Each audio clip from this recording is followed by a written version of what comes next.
Open doors, one problem. Yeah, that's the only place those homeless people got to go to eat and everything. Well, we get false. This ain't the first time I got falsely accused. I got falsely accused because people tried to fight me before, and I ended up taking them out. But I gave them each the first swing, 7 swings, until they caused me to black out. And then I end up wrapping them. But I never hurt anybody. I just restrained them. We go in there to eat. She's in a wheelchair. I go through the door and everything, and there's this short Chinese girl in there and everything. Well, the short Chinese girl's running her mouth and yelling at me, so I was just moving out the way so she could get through the door and everything. Well, Angie starts coming in there and everything, and it's like, who's messing with so-and-so? They need to leave and everything. I was like, Angie, no one's messing with her. And then I was like, she needs to stop running her mouth and everything. All I was saying was, bark, bark, shut up, I don't want to hear it. Bark, bark, leave me alone, whatever. Bark, bark, just be quiet, I don't want to hear it. And she keep running her mouth. Angie's like, I need to leave. So I snapped. If I would have had the same anger I had when I was a kid, all those windows and open door would not be there. The computers would not be there. And yeah, it took 12 officers to take me down when I was 6 with tasers. And call Orange, Texas if you don't believe me how many officers it take to take me down when I was about 26. And I'm getting tired of how people treating us homeless people, because some of us, like me, are trying to get up on our feet. I've fallen down. I had this job call me today. Call me today, want me to come and fill out a job application. I told him, I was like, yeah, I really am interested in the job, but Wednesday I'm going to admit myself in the treatment and everything. So I talked to my probation officer, so I had to do like a month or 60 days, maybe 90 days, trying to get my life together and everything. Do what I gotta do to succeed in life. So when I get out, I can get a job. There are some people out there that want to get a job like me and get up on our feet, but it's hard when people like that just judge us and everything. We got to keep moving and moving and moving. Yeah, I showed them how to keep their place clean. They're working on keeping their trash picked up and everything. That's their stuff. I only have one bag. They're working on keeping their trash picked up for you guys and everything. Even when they move all their stuff. Like yesterday, they had left a bunch of trash over there. I was like, nah, come on guys, we go over there and pick that trash up, because that's what makes us homeless people look bad. 6 of us people went over there. The girls didn't. I didn't have the girls go, because it's the man's job to make sure the place is clean when they move and everything. So, well, to me, especially when 2 are in a wheelchair. But anyways, we clean up all the trash over there and everything. But I'm tired of all these people, especially your church is a hypocrite. I'm sorry to say that, sir. Do you know what? No matter how rich or poor someone is, always have a pure heart, right? You to be rich or poor. Rich or poor, to be kind to one another, to have a pure heart, to hold the door open for each other, to ask each other how they're doing. Not be stuck up, thinking they're better than one another, because no one's perfect. Even God says that, doesn't he?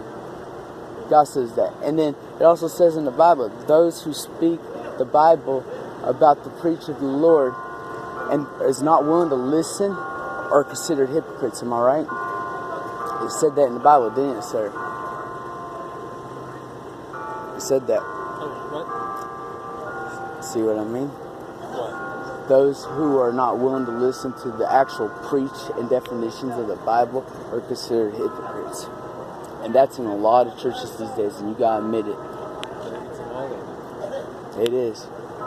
But there's meanings for those meanings. Everybody thinks if you believe in the Lord, you're gonna be forgiven. Not necessarily. Yeah, you believe in the Lord, you're gonna be forgiven, but you gotta change your life around. Like me, I believe in the Lord. I got a Bible yesterday, and I'm going to admit myself in the treatment Wednesday, because I want to change, not just for myself to better my life, but for the Lord. So to walk in his path. That's great. I didn't get what your name. My name is John, sir. John, Nice to meet you. I'm just tired. Help people in society treat homeless people with respect. Yeah, there are bad people out here, but there are good people out here. I've been nice all my life. Yeah, I have anger problems. I just yell and cuss and everything every now and then. But I learned to cope with what I used to do when I got mad, like busting out windows and stuff and being destructive. I've learned not to do that, so I have to pay for that, or there's consequences. people that have money these days. Okay, maybe someone from a church or a company or business or law enforcement without the uniforms could come with job applications, ask homeless people if they're willing to get to fill out a job application, they'd turn it in for them or whatever, to help them get up on their feet. That's, hey, mama, you guys got to calm down.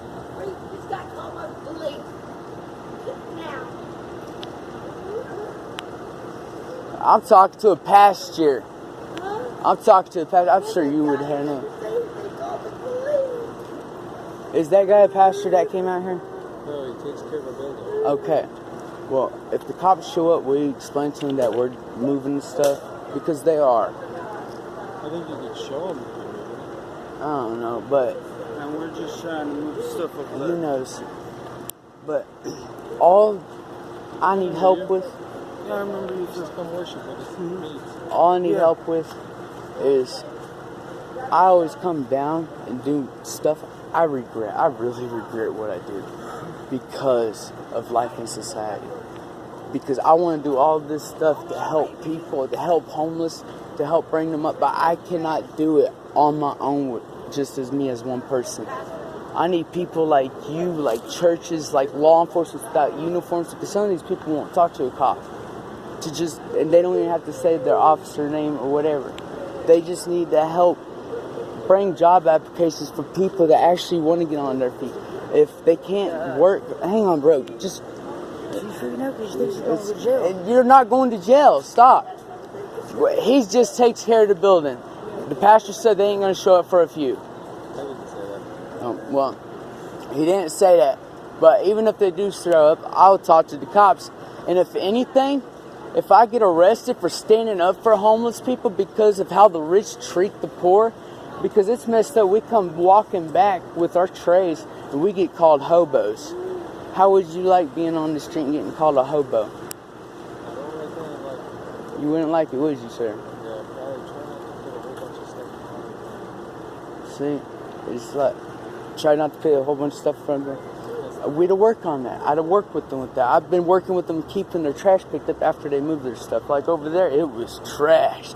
I took 6 people. I was like, come on, let's go over there and clean up. They were wanting to beat around and stuff. It's like, nah, that's what makes us look bad. We're going over there and pick that up now. The ladies stay here and get a rest, you know? But I just need help building up homeless people. Like, so, not just homeless people. It's people in society that feel down, depressed, sad, and stuff. I have empathy. I'd feel people. You first, man. I know. So but that's a good idea to go and rehab. Yeah, but even if I go in rehab, who's going to be out here helping stand up for these people? Who's going to try to help pick these people up that feel down? Like, there's people that sit by the open door and they're sad and depressed. And they say, man, to be honest, I was sad and depressed, didn't know what to do until you came by. Theirs. Are they going to take it? Yeah. Until I could walk by and all of a sudden they started laughing. Because I didn't make people laugh. That's why homeless people love me so much. Because I didn't make them laugh. I'd rather be homeless and not have nothing, because one smile is worth 1,000 lives to mine. One smile in a day will make my day. I had to take care of myself. I had to eat, clothe, do laundry, stuff I need to do to take care of myself and still be homeless. And still bring smiles to people's faces. Still bring smiles to people's faces in church. Are you still actively battling addiction? A little bit, yeah. That's why I'm going to go into treatment Wednesday. You gotta take care of you, man. You can't help these people if you get beat up like that. It's not just that. Before I started doing drugs, to be honest, I tried to figure out how to do it. How to help people. No one would listen to me or help these people, because I wasn't rich. You have anger issues? No, I talk calmly like this. I did have anger issues, but I know how to talk to people though, because I'm a people person. Like over there, I talk calmly at first and then I raised my voice. Because Angie didn't want... Yeah, because Angie didn't want to listen. I got kicked out, which what set me off is because she did not want to listen to what exactly happened. I tried to explain it to her, And she said, I don't care, you're kicked out for messing with her.